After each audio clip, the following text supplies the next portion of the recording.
હવે શીત. પ્રથત શીત કોદ્વે પગ સ્તંભા એટલે એ ઠંડી વસ્તુ સહન ન કરી શકે, એટલે કે ઇન્ટેલરન્સ ફોર કોલ્ડ થિંગ્સ, ધ્રુજારી થાય અને કંપ થાય, સ્ટમ્પ સ્ટીફ થઈ જાય. પછી પરુષ, તો એની શું ક્વોલિટી? પારુષ્યાત પરુષ કેશ શ્મશ્રુ રોમ નખ દશન વદન પાણીપાદા.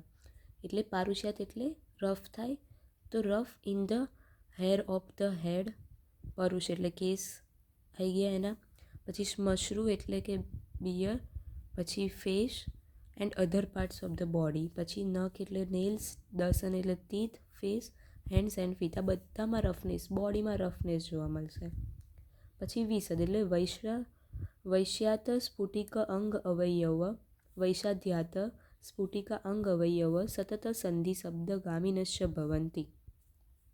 એટલે સુસ્ફુટિકાંગ અવયવ એટલે કે cracking of the limbs and organs, cracking voice આવે. પછી સતત સંધિ શબ્દ ગામિનશ્ય ભવંતી, production of cracking sound in joints when they move. એ ચાલશે, હલશે કે એવું કંઈ બી કરશે ને તો એમના જોઇન્ટ્સમાંથી ક્રેકિંગ ટાઈપનો વોઇસ આવશે. તો આ રીતના એનો શ્લોક થયો. એની ઉપરની લીટીમાં જેટલા બી ક્વોલિટીઝ હતા એ બધાના સેન્ટેન્સ પૂરા. પછી છેલ્લી લીટી કઈ રહી?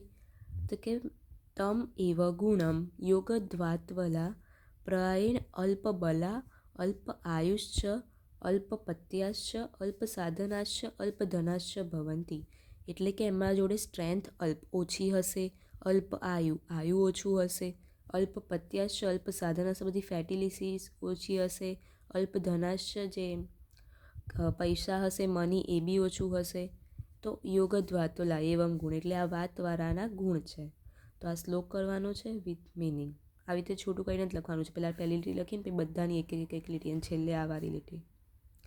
ચરક વિમાન સ્થાનનો છે.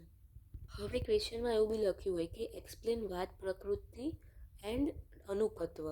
તો અનુપત્વ એટલે શું? કે એને કોની સાથે કોરિલેટ કર્યો છે, એ કોના જેવું છે? તો આ શ્લોક લખવો પડશે. વાતિકાશ્ચ અજ ગોમાયુ શશ આકુહ ઉષ્ટ્ર સુનામ તથા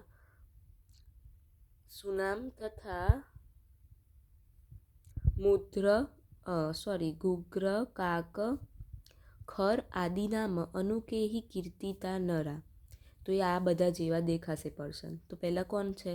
અજ એટલે ગોટ, બકરી જેવું. વાત પ્રકૃતિ કે લક્ષણ જૈસે આહાર શીઘ્ર કરને વાલી પતલી, બકરી પાતળી હોય, જલ્દી ખાઈ લે, એ રીતે આ માણસ વાત પ્રકૃતિવાળો બી પતલો હશે ને જલ્દી ખાનારો. પછી ગોમાયુ એટલે જેકલ, જે શિયાળ હોય છે, એ શિકાર કરવાવાળા વાતવાળા, આમ ગુસ્સો કરી ઇરિટેટ થઈ જાય એમ. સસ એટલે રેબિટ, તો અતિ ચંચલ, આમ ચંચલ હોય. કોઈ બી કામ વાતવાળા કેવા આગળ આપણે કીધું કે જલ્દી કામ કરવા માટે રેડી હોય એમ. પછી આકુ એટલે રેટ, ઉંદરની જેમ નાના હોય અને બહુ બધું ખાય. પછી ઉષ્ટ્ર એટલે કેમલ, પતલા અને લાંબા હોય અને વૃક્ષ સ્વર હોય, કર્કશ અવાજ કીધો ને, હોર્સનેસ એટલે. પછી સુ એટલે કે ડોગ જેવા હોય, બહુ બોલવાવાળા એટલે એમને ભોંકનેવાળા ટાઈપ કીધું. પછી કર્કશ અવાજ હોય અને હિંસક હોય. ગુગ્ર એટલે વલ્ચર, જે પેલું આઉલ હોય છે એ ટાઈપનું, દુષ્ટ સ્વભાવવાળા હોય. પછી કાક એટલે કે ક્રો, કાગડા જેવા. કૃષ્ણ બ્લેક કલરના અને જર્જસવાળા, એમનો અવાજ કર્કશ હોય. ખર એટલે ડોંકી, નિર્બુદ્ધિ, ઓછી બુદ્ધિવાળા વાતવાળા હોય. તો આટલા લોકો જોડે એમને કમ્પેર કર્યા છે. તો એવી રીતે જ ક્વેશ્ચન આવી શકે કે વાત પ્રકૃતિ એન્ડ ઇટ્સ અનુકત્વ. તો આ શ્લોક લખવું પડશે, કેમ કે આમાં એનું કંઈ એટલું ડિસ્ક્રિપ્શન નથી, ખાલી એ વર્ડનો મિનિંગ આપણે સમજાવવાનો છે કે અજય એટલે ગોટ, ગોમાયુ એટલે જેકલ.